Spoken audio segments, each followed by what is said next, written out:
இளையவளின் இடையொரு நூலகம்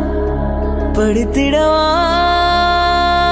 பறிவிடும் இரவுகளாயிரம் இடைவெளி எதற்கு சொல் நமக்கு முன்னானம் ஒரு முறை விடுமுறை எடுத்தால் என்ன என்னை தீண்டக்கூடாதென வானோடும் சொல்லாத வங்கக்கடல் என்னை ஏந்த கூடாதென கையோடு சொல்லாத புல்லாங்குழல் நீ தொட்டால் நிலவினில் கரைகளும் நீளுமே விழிகளில் வழிந்திடும் அழகு நீர்வீழ்ச்சியே எனக்கு நீ